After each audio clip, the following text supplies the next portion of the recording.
நம்முடைய வெற்றி கழகத்துடைய தலைவர், நம்முடைய நலத்துறை மண்டலத்துடைய ஆட்சி வருகிற கழகத்தின் பொதுச் செயலாளர், உள்ளாட்சித்துறை மற்றும் நீர்வளத்துறை அமைச்சர் புசியானந்தன் அவர்களே, சிறந்த நிகழ்ச்சியை கலந்து கொண்டிருக்கிற தேர்தல் பிரிவின் பொதுச் செயலாளர், நெடுஞ்சாலை மற்றும் பொதுப்பணித்துறை அமைச்சர் ஆர் அர்ஜுன் அவர்களே, கூட்டுறவு மற்றும் உணவுத்துறை அமைச்சர் கழக பொதுச் செயலாளர் வெங்கட்ராமன் அவர்களே, கருப்புசாமி அவர்களே, இந்த நல்ல நிகழ்ச்சியை கலந்து கொண்டிருக்கிற அருள் அவர்களே, அருள் பிரகாஷ் அவர்களே, சிறந்த நிகழ்ச்சியிலே கலந்து கொண்டு எல்லோரும் இங்கே வருகின்றிருக்கிறீர்கள். இந்த இயக்கத்தை பொறுத்தவரையிலும் உங்களுக்காக நம்முடைய கழகத்தின் தலைவர்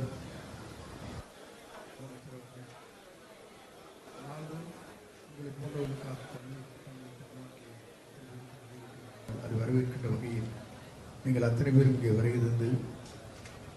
மேலும் இந்த இயக்கத்தை வலிமைப்படுத்துவதற்கு எல்லோரும் உறுதுணையாக இருந்த அந்த பணிகளை ஆற்றுவதற்கு உங்களுடைய பல்வேறு நிலையில் நீங்கள் ஆற்றியிருக்கிற பணிகளை எங்களோடு உற்சாகமாக ஆற்றுவதற்கு இங்கே வருகின்றிருக்கிறீர்கள். உங்கள் அத்தனை பேரையும் வருக வாழ்க என்று வாழ்த்தி விடைபெறுகிறேன். நன்றி. கட்சி நிகழ்ச்சியில் ஏன் புரட்சி தலைவர் அவர்களுடைய படமும் புரட்சி தலைவர் அவர்களுடைய படமும் இல்லை என்ற கேள்விக்கு அவருக்கு கொடுக்கப்பட்ட பரிசு ஒட்டுமொத்த மாவட்டத்தையே கலைத்தது. அவர் நீக்கப்பட்டார்.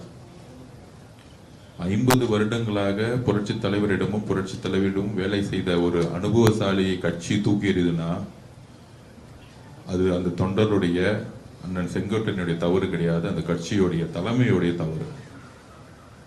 அதை தமிழக வெற்றி கழகத்துடைய தலைவர், எங்கள் தலைவர், அவருடைய அனுபவத்தை அன்போடு வரவேற்று இன்றைக்கு சட்டமன்றத்தில் ஒரு அவைத்தலைவராகவும் ஒரு மூத்த அமைச்சராகவும் எங்களுக்கெல்லாம் சட்டமன்றத்தில் வழிகாட்டக்கூடிய இடத்தில் எங்களுடைய தலைவர் வச்சிருக்காருன்னா உங்களையும் அவர் அன்போடு பார்த்துக்குவார். மகிழ்ச்சியோடு அதிமுக தொண்டர்களை கண்டிப்பாக பார்த்துக்குவார். அந்த வலிமை, அந்த அன்பு தமிழக வெற்றி கழகத்திற்கும் தலைவர் அவர்களுக்கும் எங்கள் அண்ணன் பொதுச் செயலாளர் அவர்களுக்கும் செங்கோட்டையனுக்கும் எங்களுக்கும் இருக்கிறது. கொஞ்சம் பொறுமையா இருந்தா போதும், இந்த கட்சியில சிறப்பாக வேலை செய்யலாம்.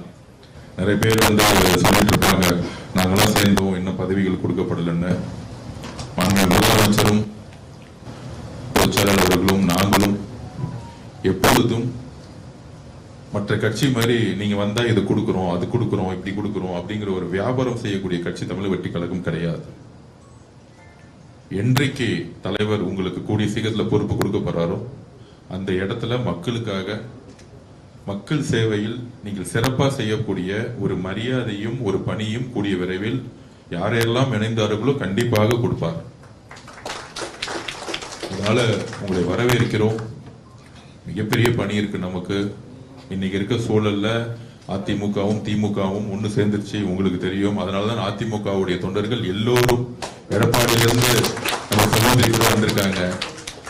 அவங்க எடப்பாடி பொதுச் செயலாளருடைய உறவினருங்கிறாங்க. ஆக்சுவலா அந்த மாதிரி எடப்பாடி தொகுதியிலிருந்தே இன்னைக்கு வரக்கூடிய நிகழ்வுகள் ஏன்னா புரட்சித் தலைவர் அம்மா அவர்களுடைய கனவை விட்டுட்டு அதிமுக திமுகவோடு சேர்ந்தவுடைய வெளிப்பாடுதான் ஒட்டுமொத்த நம்ம சொன்ன 90% தொண்டர்கள் தமிழக வெற்றி கழகத்தை நோக்கி வர ஆரம்பிச்சிட்டாங்க.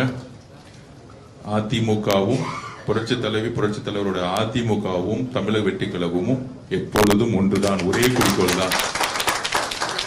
அதனால நாம் இணைந்து வரக்கூடிய பை எலெக்ஷனும் சரி, வரக்கூடிய உள்ளாட்சி தேர்தலும் சரி, உங்களுடைய பணி இணைந்து தமிழகத்துல இதுவரைக்கும் எந்த கட்சியும் 99% ஜெயிச்சதே கிடையாது. அந்த வரலாற்றை உருவாக்குவோம்.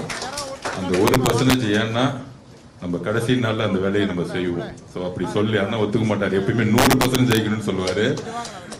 சோ நம்ம ஜனநாயகமா இருப்போம். 99% அதிமுகவுடைய தொண்டர்களும் அதிமுகவுடைய நிர்வாகிகளும் தமிழக வெற்றி கழகத்தில் நிர்வாகிகளும் இணையும் பொழுது இந்த ஒரு மிகப்பெரிய சக்தி தமிழ்நாட்டில் வேறு யாராலும் இருக்க முடியும்.